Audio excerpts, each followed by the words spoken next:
Hi and welcome to the Journey to a Dream podcast brought to you by Kawasaki Insurance. Well, today's guest is preparing for a very busy fortnight. He was a star at last year's MGP. He's actually only been racing for a relatively short amount of time. Let's hear from him now. I'm Joe Yeardsley. I'm a road racer from the Isle of Man. This journey so far has been quite short. We only started in May 2021 after COVID, so things have moved quite fast in terms of the length of time that we've been riding. The first major aim of our first year was to ride at Derby and get to the national licence as quick as we can. We then moved on the next year to the roads, did the Southern 100, and then last year in our third season completed the Manx Grand Prix. Presumably bikes have been part of your life for quite a long time. Yeah, my dad bought me my first little bike. It was actually a quad, 23 months old. I got it for Christmas and I was 2 in the January, and I used to ride it up and down Laxey Beach and try and avoid the dog walkers as I drove it up and down the beach, and that's kind of where it all started. And since then I've never really stopped. We progressed then to a PW50 at the age of 3 or 4, and then started riding trials competitively at the age of 5, and it's kind of that was my life then, right the way through. And it's a lovely bond to have with your dad, I guess. Yeah, always been fantastic. From a young age, it was kind of my life, and there was nothing else. I had friends, I had a good social life, but every night after school I was out in my trials with my dad, and at weekends we were competing, and that was kind of my life right up until the age of till secondary school really. That's what we did, and moved on to motocross later in the years when I was about 12 or 13. We did then a bit of endurance, stuff like that. The bottom line is I always kind of wanted to do road racing. My dad never wanted me to do it. He was a ex-double Manx Grand Prix winner, rode at the Ulster Grand Prix, did the TT, but he never wanted me to do it, and I can understand why, because of the dangers. I've got a 10-month-old little boy myself now, and I wouldn't want to see him go down Bray Hill, but if he did it, as long as he bought his own bike, I'd be there to help him, and I think that's a way of a parent dealing with it. Everyone's different, aren't they? Do you remember those sort of conversations you had with him? Yeah. They were more than conversations at some time, unfortunately, but it's the way it goes. It's a very dangerous sport. You can't hide away from that. To watch your child go down there, whether you've had him on bikes when he was younger and kind of got him into it, it's different, isn't it? The roads, and everyone has their own way of dealing with things. And in terms of what it's been like off any sort of racetrack to get to this point, it's not just getting ready to race, it's getting the bike together, getting sponsors together. How has that process been for you over the past couple of years? My process has been very bizarre. It's all been positive, but the people that I've got around me now, to think that 3.5 years ago I didn't have anyone around me racing, it all kind of stemmed from I wanted to go racing, and as I got older the bug got bigger, and I knew that I didn't have the financial backing to do it right. My mum definitely doesn't have the money to like some of the other parents in the paddocks, and my dad, even if he wanted to, didn't have the money to support me to do it competitively. So rather than rush it and just do it for the sake of doing it, I was never going to do it unless I was going to be able to do it right. And it took me to the age of 24 to find sponsor, one particular sponsor that's still my main sponsor now, Nick from spinarena.net, and it was over a conversation at the Queen's Pub in Laxey that he'd recently moved to the island and he would be interested in helping me. And at this stage I didn't even have a bike, and I thought, well, if there's an opportunity there to have someone and have the right support to do it right. And within a couple of weeks I bought my first bike, which is a steel frame Honda. This was in the November of 2020, and then we started racing in the May 2021. There was a delay to the start of that season due to the last lockdown with COVID. Once the bike was all prepared, I was actually up at Laxey Mines on my trials bike the week before my race school at Derby, and bizarrely Chris Palmer was up there, and I knew who he was, he knew who I was, but I didn't have his mobile number. I wasn't a personal friend of his at the time, and he overheard that I was going to go racing, and he then came to that race school, and he's not missed one since, and now he's like part of the family.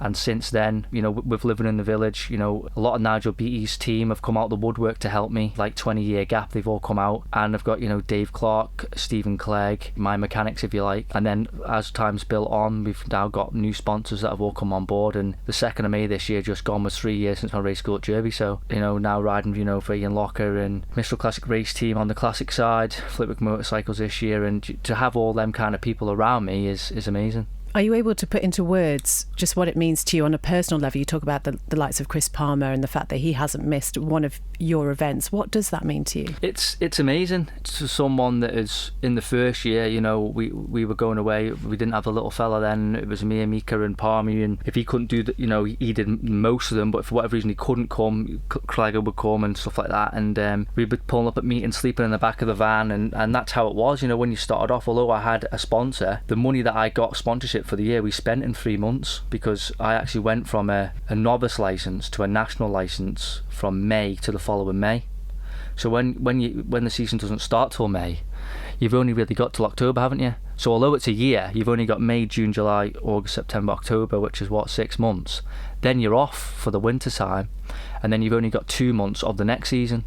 So to go, it's like 30 signatures. We were away all the time, and sponsors pulled together, and I was so skint, it's unbelievable. And we were sleeping in the back of the van and doing it, but we did it, and we got to that pre-TT the year later, and people were like, "Oh, you're mental, you're going on the roads and you've only been riding a year." I said, well, if you throw yourself in the deep end, you're going to get flogged at first, aren't you? But at the end of the day, it brings you on. And we just kept chipping away. That year we did the pre-TT in the Southern 100, and then the next year we did the Manx Grand Prix, which is obviously last year.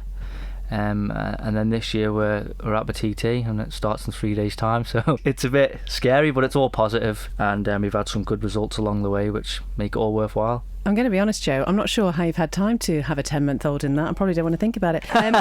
As you say, as we're sitting here at the moment, we've got Blount coming up this evening. You are incredibly relaxed. Certainly that's the impression that you give off. I don't know how you're feeling and juggling everything. Are you able to give us a sense of what that's like at the moment? For me, and obviously having a 10-month-old baby at home and stuff like that, it has made it harder, but it hasn't stopped us doing what we do. We still have family time, we still go away on trips. He comes to all the race meetings, and he loves it, and he's as good as gold, and because he's never doesn't know any different, he's just used to it. It was hard for me last year at the Southern 100. He was only 9 days old, and to put your helmet on for the first time and go and do it. Some people were heroes, some people were selfish, and whichever way you look at it, it's hard. And obviously what happened at the Southern 100 as well, things sadly got cut short, and then at the Manx Grand Prix he was only like 6 or 7 weeks old, and we had a lot of issues with the bike leading up, with waiting for engines and stuff like that, and there was a lot mentally going on as well with having a baby, which was hard, which is why after having such a fantastic Manx Grand Prix I just called off the season, and it was all kind of plans for this year then, just with having so much on at home and recently going self-employed around that time. I had to kind of focus on family life as that was a priority. So no, it is hard, especially running your own team and stuff like that, but I'm so blessed to have fantastic mechanics that work endlessly, and I'd be totally lost without them.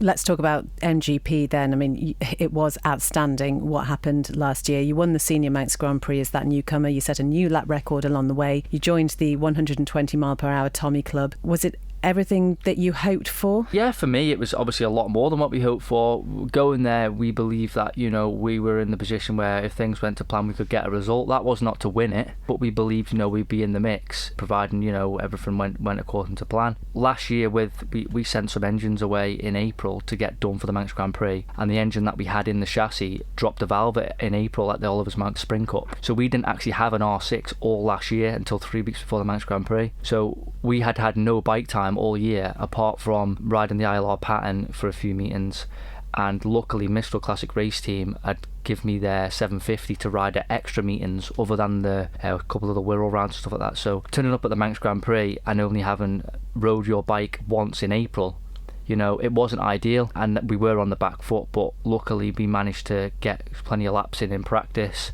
Towards the end of the week we were doing nearly 120 mile an hour, and we knew, between me and Marcus as newcomers to put in them times, that we had more to go in the race, and we knew it was always going to be a close one, and it definitely was. And to see two Manx newcomers, first and second in the centenary year, was fantastic, and I'm very proud to have been a part of it. And you know what?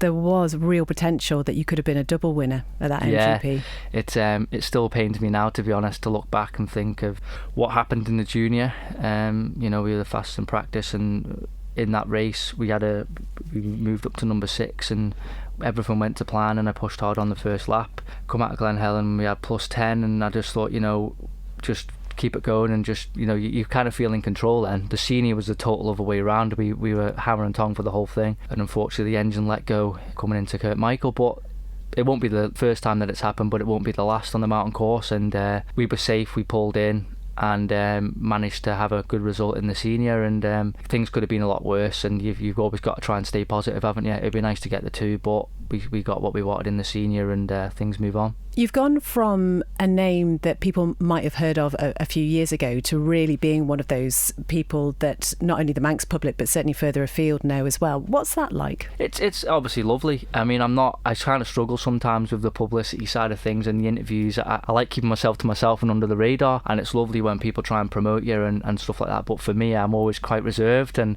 I like kind of sometimes turning up as a dark horse and keeping myself to myself.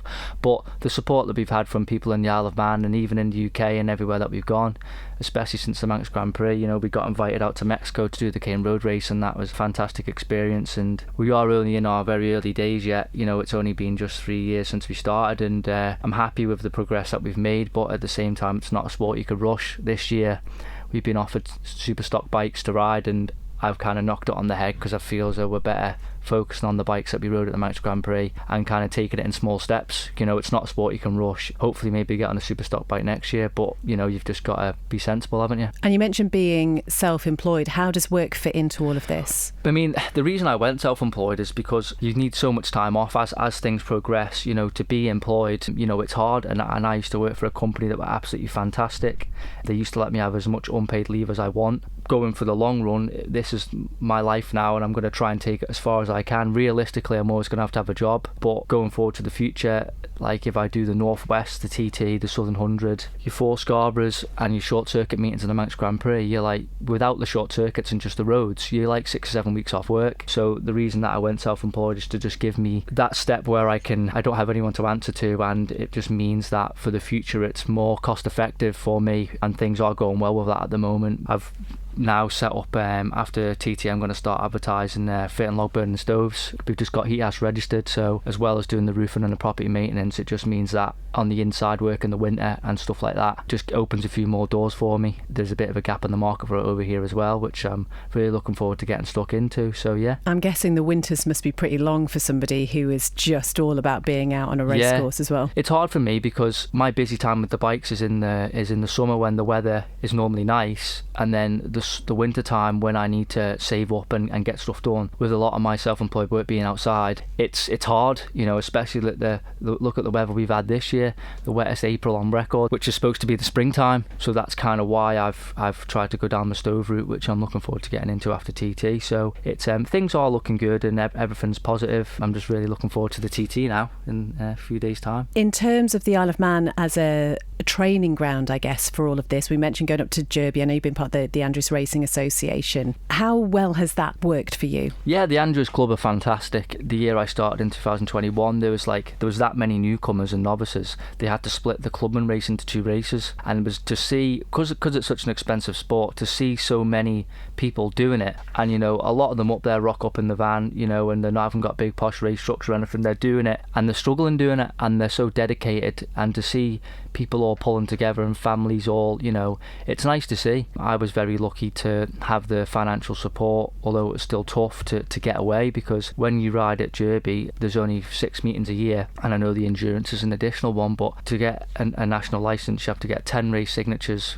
or finishes with your orange vest on. You then move on to your clubman, which is another 10 within a certain percentage of the winner. So it takes time to do it, and if you only race here, it takes even longer. So I was fortunate enough to be able to get away, to get the signatures knocked off, to be able to progress to the national licence. And you mentioned Marcus Simpson. We're thinking again about MGP last year. We're seeing some great Manx names coming through. Rivalry or friendships, how does that all work? Even out of all of us, you know, there's definitely rivalry, but we're all friends, and that's what's nice about it. And regardless of wanting to be the fastest Manxman, everyone's got their own personal views of what they want to be. We're all there to help each other, and we all want each other to come home safe, and that's how it is. And I'd like to think that they think the same about me. We're having a little chat about this the other day, actually. I think there's right now 11 riders from the Isle of Man between the ages like early 20s and mid 30s that are actually doing the TT this year, which I think is amazing. We've got the Crows on the sidecars and then the solo riders as well, and I think to have that much Manx young blood there now at the TT level, not forgetting about the ones that are coming through and going to be doing the Manx and the TT in years to come. I think the Isle of Man's in a really good place at the moment, having up and coming local riders, and between us I don't see why in the future, you know, we can't be up there nipping at the heels and maybe in the top 10.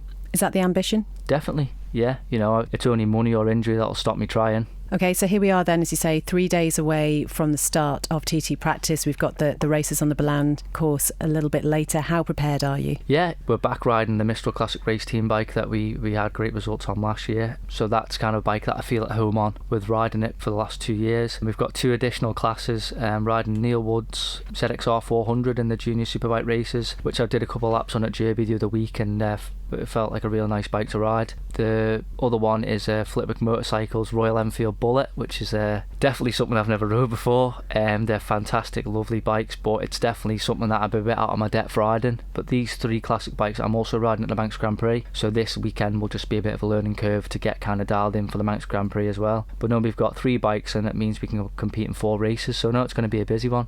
And you did pick up an injury in April. How is that? Yeah, no, the hands had real good progress. I was particularly worried about it at the time. I'm still very lucky to only have chipped the bone. It was a very fast crash and hit the hedge and bounced up the road. Very luckily not getting ran over. So to come away with a chipped bone in my hand is definitely a result. David Downey at the Hyperbaric Chamber has been fantastic in helping me get through it in there, and Kathy Davies on the physio. So I'm not particularly worried about it. You know, I was.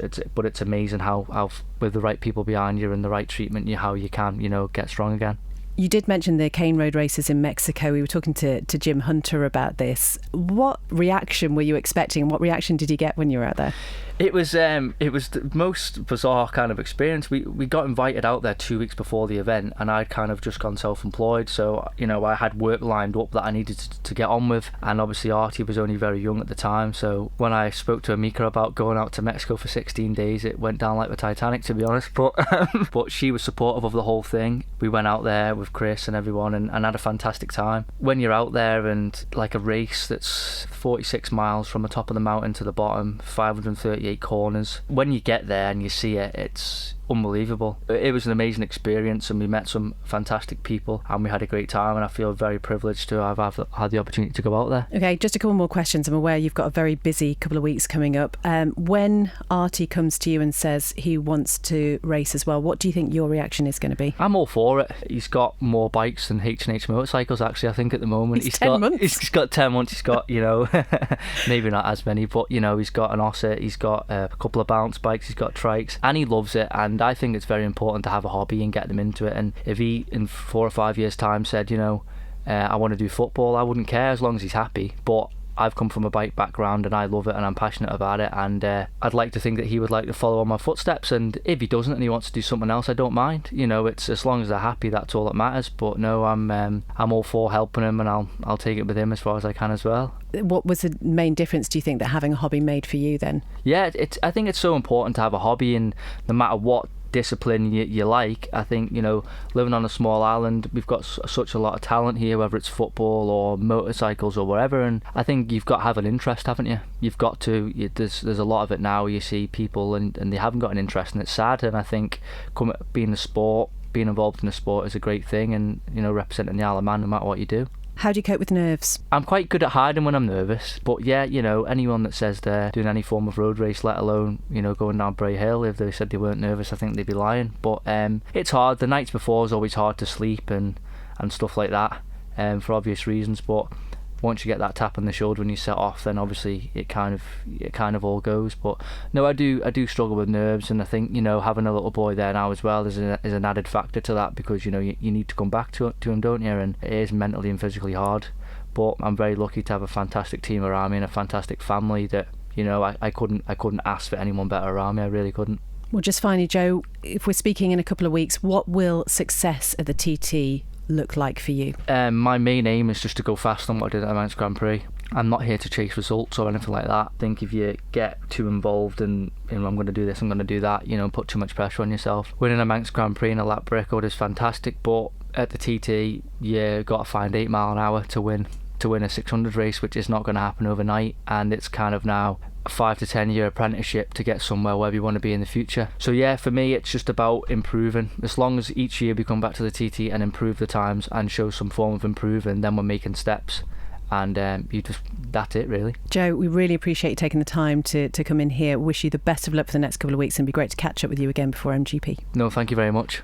Joe Yeardsley, who sounds like he's not getting a great deal of sleep thanks to not only the nerves but also a 10-month-old baby boy as well. We really do wish him all the best for the next fortnight, and we'll keep you posted about how he is getting on. This is the Journey to a Dream podcast. It's brought to you by Kawasaki Insurance, and if you want to find out how you can get covered, just go to kawasaki-insurance.co.uk. As ever, if you've got a story you'd like to share, I would love to hear from you. BethSB@manxradio.com is the best email address. And until next time, goodbye.